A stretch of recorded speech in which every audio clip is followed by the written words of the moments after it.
Let's head over to Ruislip Rugby Club in West London. There's a fiercely bubbling muddy pool that appeared there some time ago, and that pool has continued to bubble away. It's where work to build the HS2 rail line is being carried out. Last month, this mystery brown foam bubbled up and created this pool, which apparently was most likely caused by one of the tunnelling machines passing through a borehole. Local residents have said that areas are being cordoned off. Our reporter Barry Caffrey is there outside Ruislip Rugby Club. Morning, Barry. Hello, good morning. I'm actually inside the club, or I'm inside on one of the pitches, actually, Salma. It's very, very waterlogged here, I have to say, so I've brought my wellies this morning. You might actually be able to hear some of the trains and some of the construction work just behind me. There's a Chiltern Railway train just going by. So you've got the train line, which is just next to this rugby pitch, and just behind that train line I can see the construction of HS2. And over the past couple of weeks, some of the people using these pitches noticed that these sort of brown little mini sort of ponds started developing, and I'm just outside one of them now. It's actually cordoned off. There's a big saying no entry, and it really just kind of looks like brown muddy water, but sort of with bubbles coming up underneath. And actually, as I arrived here about 40 minutes ago, I met a dog walker who came over to me and two of my guests to say he had walked the entire length of the railway line here with his dog this morning, and that he could hear the bubbles, that they had actually got louder. He was a local resident. So I've got two guests with me here, Salma. I've got Jatin Radia, who is the chairman of Ruislip Rugby Club and lives nearby, and also Paul Jennings, who's the chair of the River Chess Association, which is an environmental group. Jatin, if I go to you first, just explain to people, will you, what we're looking at here? How would you describe it? Essentially, it's a foaming pool, bubbling pool, so we can see a puddle of water that's just directly here in front of us, and lots of bubbles, almost like an Icelandic geyser, if you like, with the noise that kind of goes with it. Now, you noticed this, was it a couple of weeks ago originally? Originally, a month ago, just about 10 metres further down, we had a foaming, sludgy pool. It was almost like, real foam just kind of spreading out. It was a 4 or 5 metre pool. That disappeared. We were told not to worry. It was a one-off scenario.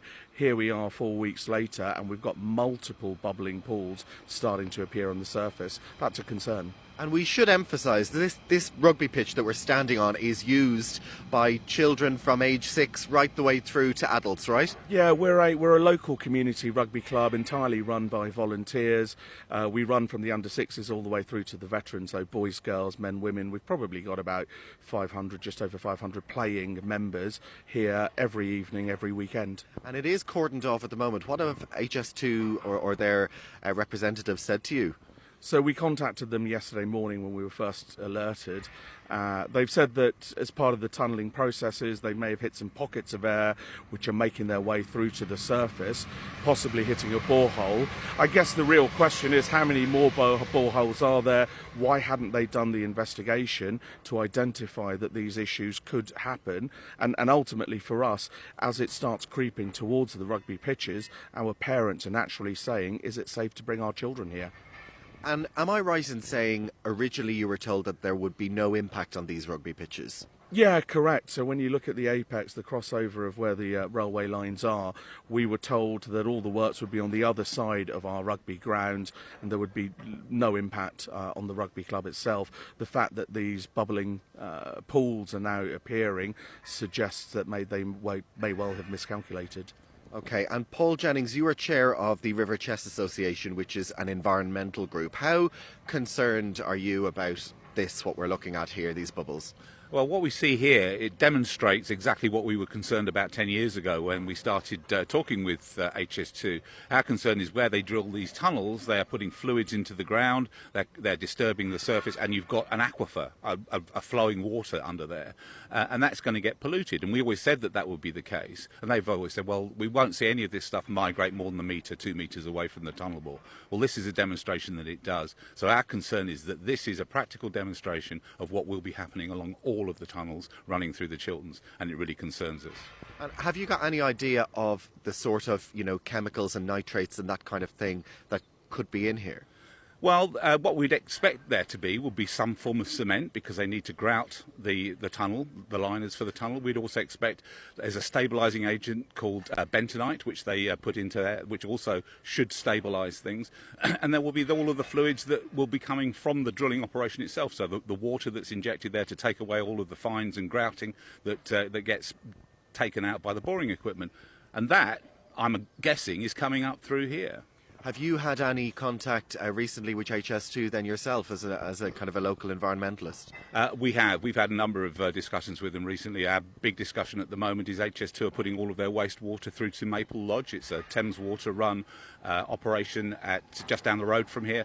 That is a failing sewage system. It has failed 6 times already this year, and HS2 are putting in up to 1.5 million litres of wastewater a day, which is ending up in the River Colne, which flows quite close to here. Okay, Paul. Jatin, is the rugby pitch open at the moment? Apart from this section of it, of course, are you still able to play?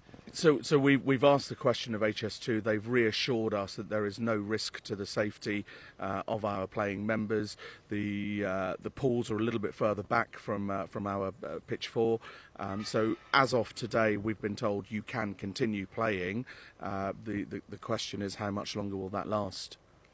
Okay, well, good to speak to you this morning. I should say, Salma, that we did contact HS2 to see if they would speak to us this morning. They declined our invitation for an interview, but they did give us a statement, which I will read to you. An HS2 spokesperson said air appears to have been forced to the surface through waterlogged ground via a pre-existing borehole during tunnelling operations. The area has been temporarily fenced off and remains safe. That's all from Ruislip Rugby Club for now, Salma, so back over to you.